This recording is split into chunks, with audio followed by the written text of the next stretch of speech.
Welcome back, Horror Geeks, to CAP.com presents 100 Days of Horror, in which many members of City of Geek plus our friends watch 100 horror films they haven't seen in the days leading up to Halloween and talk about each of those as we watch them, or a while afterwards when it comes to these video reviews, though I am posting my daily reviews at cityofgeek.com or at our Facebook group dedicated to this. So follow the link below to get to cityofgeek.com, then follow that link to get to the Facebook group and talk about what you're watching for 100 Days of Horror, because you can still join us for only at day 51 or 52 in real life, but this is a review for day number 34, and today we're looking at the Shudder exclusive Monster Party.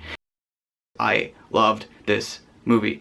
I came into it simply because I saw it on Shudder, flipping through, like, what's this? Okay, hit play. And I do that a lot. I'm just going through Shudder for a lot of these, and it's like finding literally the first thing that I haven't seen and just playing it. And sometimes you find cool stuff, surprises such as Monster Party. I immediately told Cody and everyone else about it, and Cody immediately went and watched it, and he already posted his review for it. And I'm glad to finally give you mine.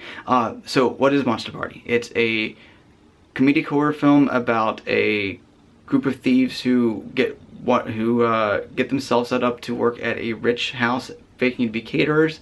When they get to that house, they are doing what they can to try and get the money they can for that night, but they end up coming in a little above out of the element because the people involved have a dark secret, a bloody secret, and a bloodlust. The poor thieves versus the rich serial killers. Spoiler alert. It's in the description, but it's like 40 minutes in the movie. You find out that everyone there is a reformed serial killer who meets once a year to talk about, it's kind of like their Serial Killers Anonymous, over what they're doing to keep from this until something happens and one person gets killed, blood gets spilled, and everyone just hits in the lat. And some people try and do their best to hold this back and, you know, keep everyone else check. Other people just like, I'm going nuts, I'm going killing. And then so comes the thieves versus the serial killers, and the serial killers are fighting amongst themselves, and so it comes a really cool mix in there of how sides end up getting drawn and which areas of this and that. So it's not like a direct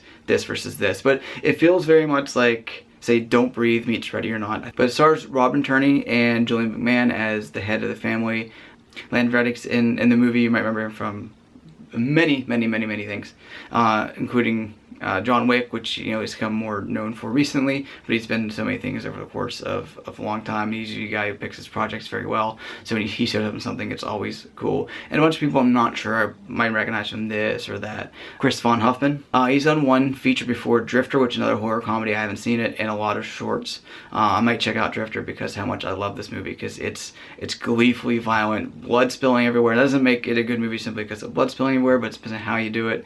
There's a great gleeful sense to this, and it's just gory fun, and I had so much fun watching. I don't want to ruin any particular moments in there because I want you to experience it as they are, but I started laughing and I couldn't stop, and every time I thought it was over, the next thing happens, and that's why it reminded me of Ready or Not in this case, because it gets bigger and bloodier, but also the sneaking around everything that we also get in Don't Breathe, which you get people who wander in situations outside of their element, then you realize people that they're robbing are way more active than they think.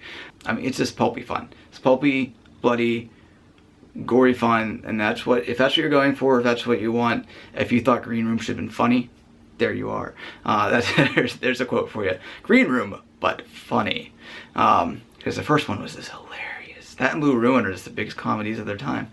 But I digress.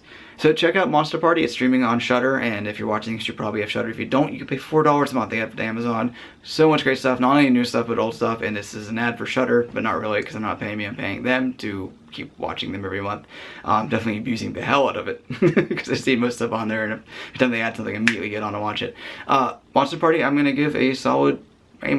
I like this movie. It's a lot of fun. As what it is, like, in comparison of the whole year, and like you get like stuff like Us and, you know, Apollo 11, it's different, but for what it is, it shoots at one thing and it lands directly where it's shooting, and that's what you're coming in to watch, and that's what you get, and that way it really works. Do it as a double feature with Ready or Not. See Ready or Not in the theaters, come home, watch Shudder, or wait for Ready or Not to watch the second time at home, and then watch this both back to back, because it'd be a great fun time. Have people over, have drinks, start a serial killer party. So Monster Party, yeah.